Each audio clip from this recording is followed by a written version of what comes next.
This is CBN NewsWatch. Thanks for joining us for CBN NewsWatch. I'm Wendy Griffith.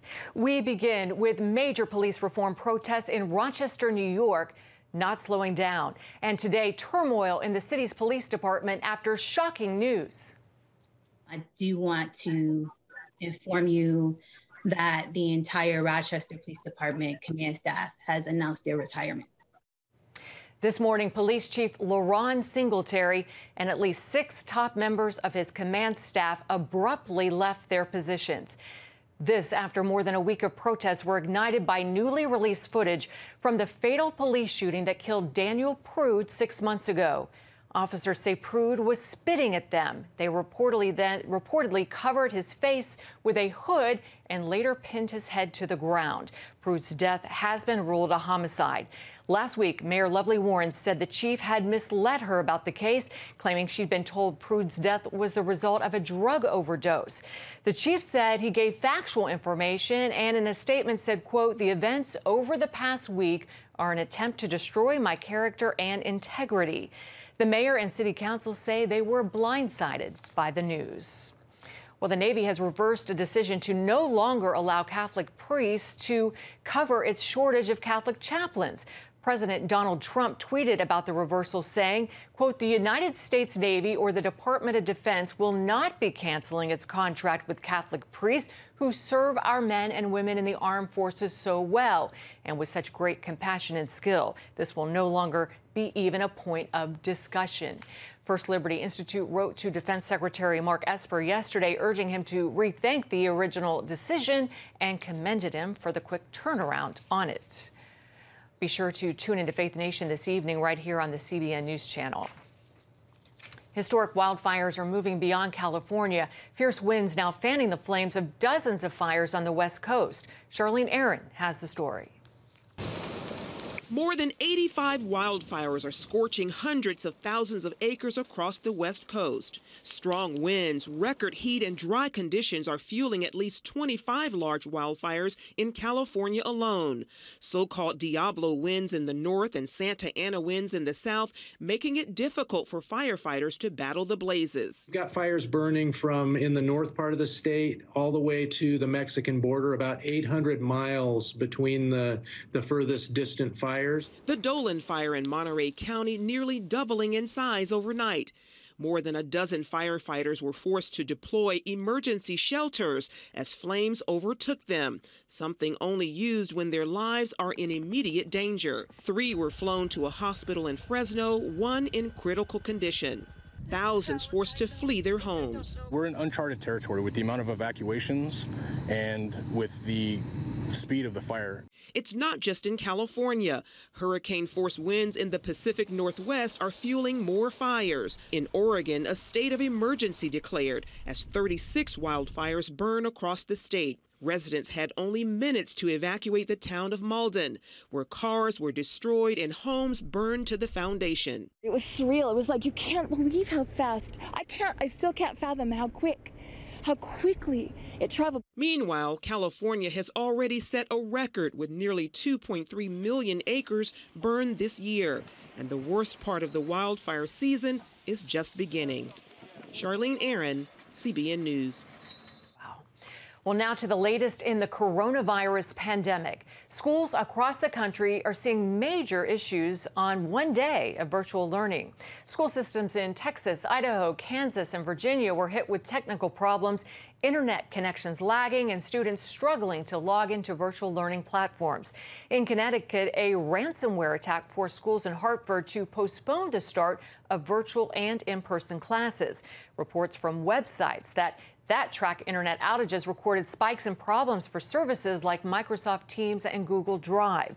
Parents across the country say it was a rough start to the school year.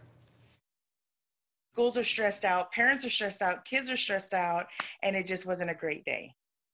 Meanwhile, college students are back in the classroom, but campuses across the country are grappling with the influx of COVID cluster outbreaks. This as drug company AstraZeneca and Oxford University are pausing its coronavirus vaccine trials in phase 3 as it investigates a patient who had a serious side effect. Well, Facebook CEO Mark Zuckerberg says the social media platform is working to monitor misinformation surrounding COVID-19 and a potential vaccine. We work with the CDC and we work with the WHO and trusted health organizations to remove clear misinformation about health-related issues that could cause an imminent risk of harm. Facebook has been drawing criticism for quickly removing incorrect information about, well, they say it's incorrect about COVID-19, but failing to remove statements from anti-vaxxers. Mike Allen of Axios on HBO asked Zuckerberg during an interview if Facebook would remove anyone trying to incorrectly tell people that a coronavirus vaccine is not effective. Zuckerberg responded that much of the misinformation about vaccines is either exaggerated or expressed out of concern, and that removing it is a difficult decision. Well, joining us now for more on this is Dan Gaynor from the Media Research Center. A little confusing, Dan, just reading that. I'm not sure what I just read, but maybe you can sort it out for us. Facebook has been accused of political bias in the past. Do you think it's happening now with their monitoring of the coronavirus vaccine misinformation? I think it's happening on all the tech platforms, and it's gotten worse because of the virus. When the virus hit, all the companies went to remote action, and then they used more of their artificial intelligence to alert and report on what they considered to be misinformation. So that basically, instead of having people doing it, they had computer programs that weren't always very good at what they did. So they just one size fits all, and they would just take things down. Also, they're relying on the World Health Organization, which has given, fair to say, conflicting information along during the pandemic. So that's a problem. And if they're going to start taking down people who are raising questions about the vaccine, I think they have to start first and foremost with Kamala Harris. Interesting. Well, Zuckerberg says the company is working with health officials in determining what's legitimate and what's not. Do they take this approach in working with other experts for other topics? If not, should they? Well, I mean, they engage a lot of experts, but they listen more to certain experts. They listen more to the left. Clearly, they listen more to the left, and that's Sheryl Sandberg, who's the number two, the COO at Facebook, is big lefty, big. She's given $2 million at least to Planned Parenthood. The left is inside the administration of how Facebook works, and the right clearly isn't. Yeah, so maybe we shouldn't be looking to Facebook for advice on COVID-19. Let me ask you this. What advice do you have for people who are trying to make sure they don't read false information on social media sites like Facebook? Well, I mean, I think, look, like whether it's news, I mean, certainly look at the Russia controversy or just the Atlantic story the other day. You're going to see a lot of things in news that are flat out false. And so you have to read and be a good news reader. Follow CBN, follow Newsbusters, follow multiple sites. And if you consider yourself one political side, you should probably try to make sure you at least look at some of the other so you get a balance. But gone are the days when you can really trust 100% what comes out of traditional media, and Facebook and the other social media companies are trying to replicate that model and making all the same mistakes. Yeah. This is on a slightly different topic, but just wondering your take on, the media is going crazy right now with Bob Woodward's new book and what Trump apparently said, or how he apparently, according to Bob Woodward, downplayed the coronavirus back in, early February. How do you think this is going to play out on the media and on social media? Well, I mean, I think we're going to see a whole series of things like this from now to the election. The Atlantic story the other day that's, turned out to be really wildly discredited was the first of these. These are what we used to know as October surprises. But the media are so gung-ho to take down Donald Trump, we're going to see them literally every couple of days, I think, from now through the election. If you go back to February and look at what the media were saying about the virus, the media were the ones downplaying the virus. The media were the ones telling Trump he shouldn't restrict travel from China. Into early March, CNN held a very public town hall about the virus, bringing people in, saying it was safe to do so. Notice you haven't seen them follow up doing any contact tracing on that event. So I mean, I think what we're seeing is really a media pile on in an attempt to take down Donald Trump. All right, Dan Gaynor, Media Research Institute. We always appreciate your insights. Thanks for being with us today. Coming up, why a Christian man in Pakistan has been sentenced to death and how he's not losing faith or giving up the fight. But before we go to the break, here's a look at what's trending on CBNNews.com.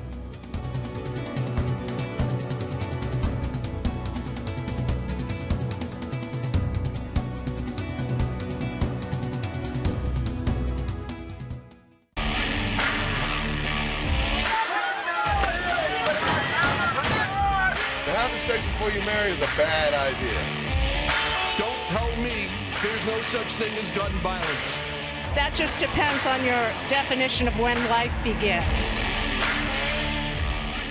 Watch Dan and Dale tackle trending topics that test your faith on the next Faith Wire, Monday night at 9:30.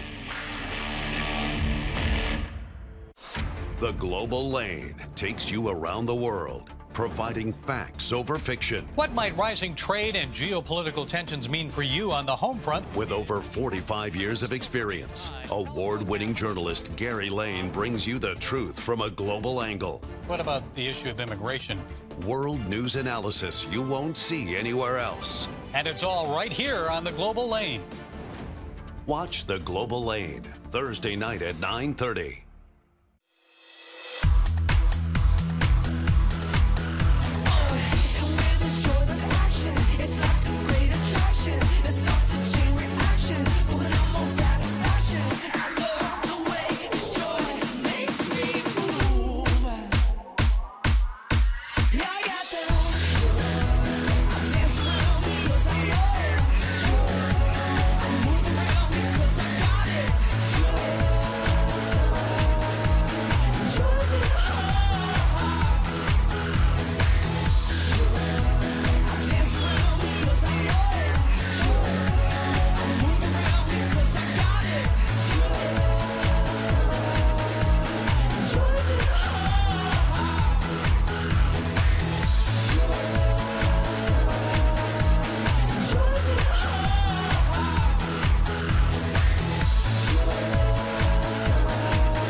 A Pakistani court has sentenced a Christian man to death on blasphemy charges.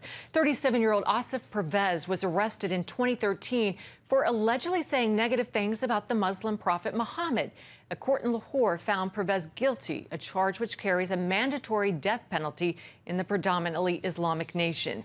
His lawyer is planning to appeal Tuesday's ruling. Our senior international correspondent, George Thomas, joins me for more on this story. And George, tell us the circumstances that led to Pervez's initial arrest and sentence. Yeah, as you described in your lead into the story, back in 2013, Asif, he worked in a garment shop, and basically he had the situation with his boss who was a Muslim, and according to the court documents, the Muslim boss was trying to get Asif to convert to Islam, and Asif pushed back saying, no, I'm a Christian, these are my beliefs, and they went back and forth. And according to the Muslim boss, Asif proceeded to say negative things against Islam, against the Quran, against the Prophet Muhammad, and then he lodged a complaint on October 3rd, 2013, basically accusing Asif that he had blasphemed the Prophet Muhammad, and in the process, authorities in Lahore arrested Asif, and he has been in prison since 2013. And just this week,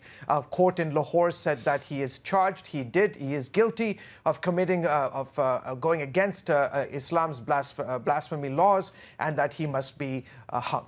And I'm assuming he's denying absolutely. And in fact, his lawyer is saying they're going to appeal. George, what exactly are Pakistan's blasphemy laws? Yeah, so basically back in 1947, when India and Pakistan separated, in essence, they adopted these laws, strict Islamic laws that are based on Sharia law, very strict Islamic, very rigid laws. And it basically says anybody who, interrupts a religious service taking place can be arrested. arrested. Anybody who goes into a Muslim grave site and defiles a grave site belonging to a Muslim can be arrested. Anybody who says something against the Prophet Muhammad, who desecrates any religious objects like the Quran or a mosque, can be arrested. In the case of blasphemy, if you say something negative, if you question the tenets of Islam through the Prophet Muhammad, you can be charged with blasphemy, saying things against the Prophet,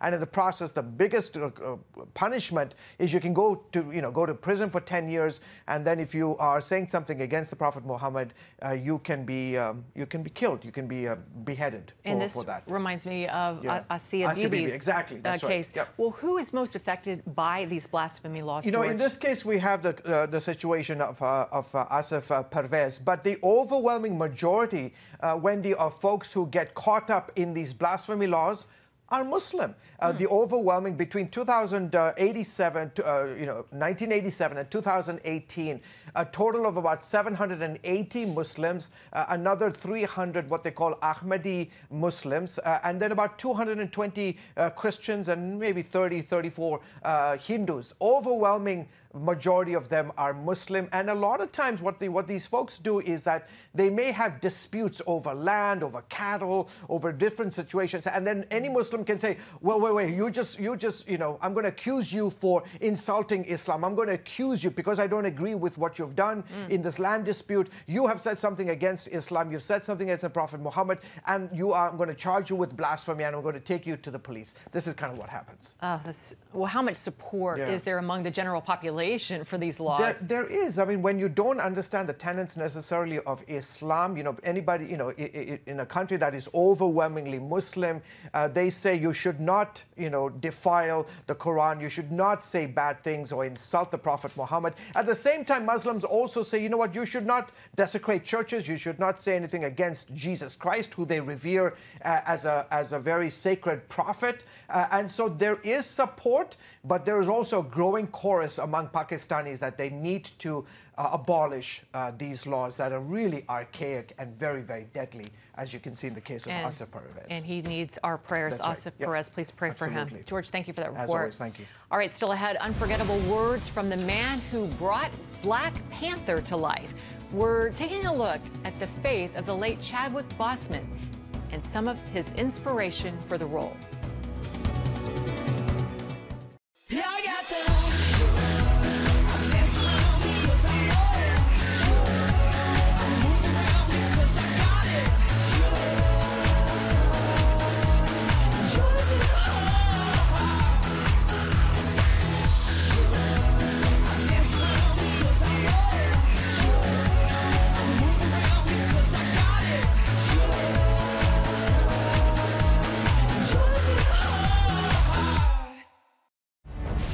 On the home front. Thanks for joining us for CBN's On the Home Front, where we highlight what the men and women of America's military do to defend our country. CBN honors the men and women in our military with an initiative called Helping the Home Front. It partners with churches across the country to meet the needs of their military families, from repairing homes to wiping out medical bills for wounded veterans. On the Home Front, Tuesday morning at 10:30. If you want to be an attorney with a passion for serving people and for excellence, Regent University needs to be high on your list.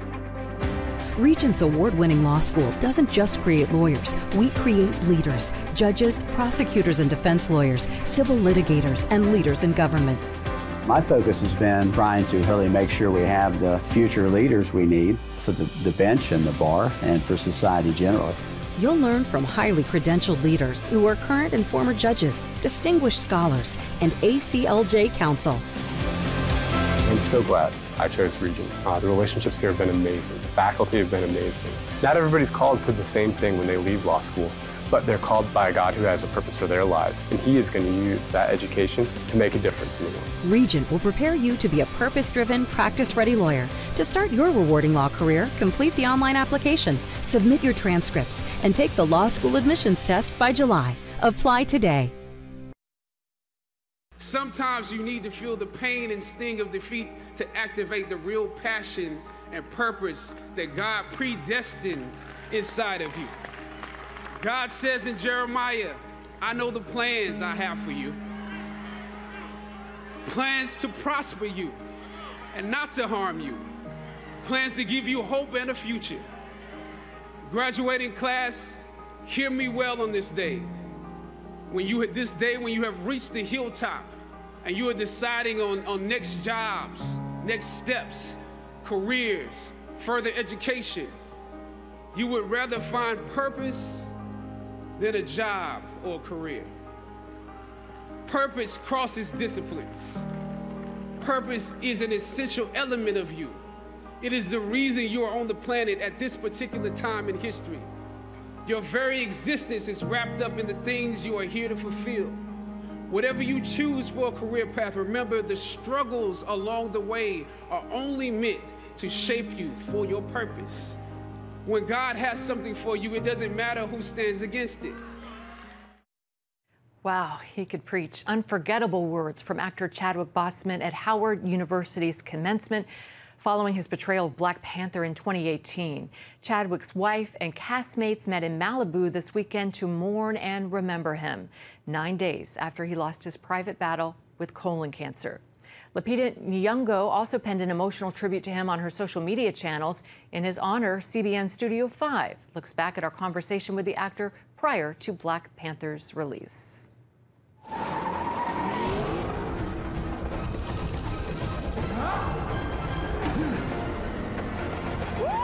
Let's go!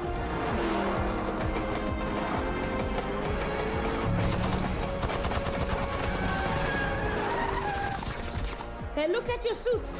You've been taking bullets, charging it up with kinetic energy. Put around the truck.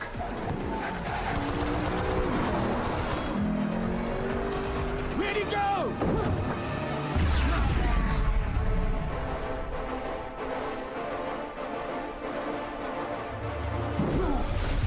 The voice of Black Panther, what was the inspiration for that? Shuri. Turn on the train on the bottom track. The stabilizers won't deactivate your suit. You won't have protection. Neither will he. You know, I spent time listening to accents and dialects from all over the continent, and I narrowed it down to ones that I felt like could have a smoothness and melodic sound. You know, that could carry sort of a cowboy feel to it at certain moments, and carry a certain amount of swag to it. That's what I was looking for, and so I felt it was important to have the African accent, because if we were being true to what Wakanda is and they haven't been conquered, he would have to speak to his people in their language and in their sound. So you know, it was important to me to have that and be true to that. This film is special on so many levels. Do you feel that going in?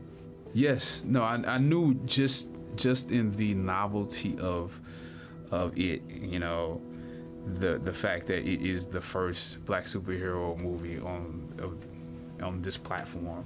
I knew that there was something there, but I also knew that the world of Wakanda, the fact that it nods to what you know, ancient civilization, African empires, you can pull from many different places.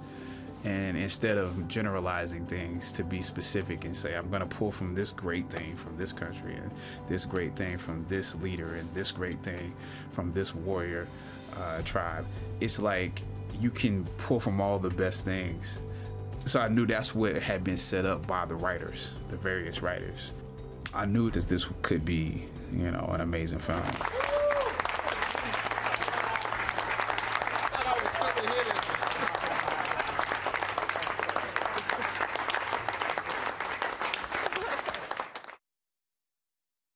Incredible actor and person gone too soon. And you can catch Studio 5 right here with more of that interview on the CBN News Channel tonight at 9:30 Eastern. After After the break, how one young boy in Virginia has been helping families in need throughout this pandemic. If you want to be an attorney with a passion for serving people and for excellence, Regent University needs to be high on your list. Regent's award-winning law school doesn't just create lawyers. We create leaders, judges, prosecutors and defense lawyers, civil litigators, and leaders in government. Ready to become a purpose-driven, practice-ready lawyer? To start your rewarding career, complete the online application, submit your transcripts, and take the law school admissions test by July. Nutrition, exercise, essential oils, weight loss, and more. It's Healthy Living with Lori Johnson. Talk about what's in this. Join CBN health reporter Lori Johnson to get the latest information from today's top health experts. This is fantastic. Find out what you need to know to live a healthier life. Watch Healthy Living, Tuesday night at 9:30. Woohoo! Hi, Superbook fans. Here's something else you'll love. It's the new Superbook Bible app. It's packed with games, activities, and Superbook episodes that you can watch for free. Oh no! There's trivia, a fun daily devotional, and answers to your Bible questions.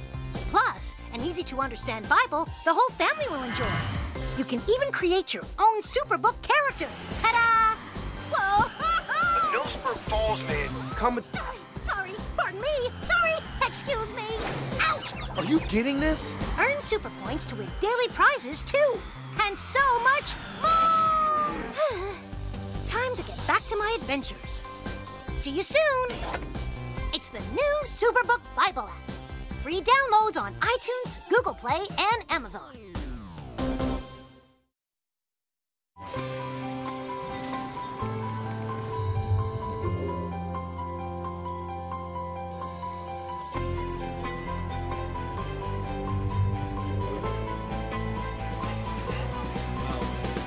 I am Regent's first ROTC graduate student.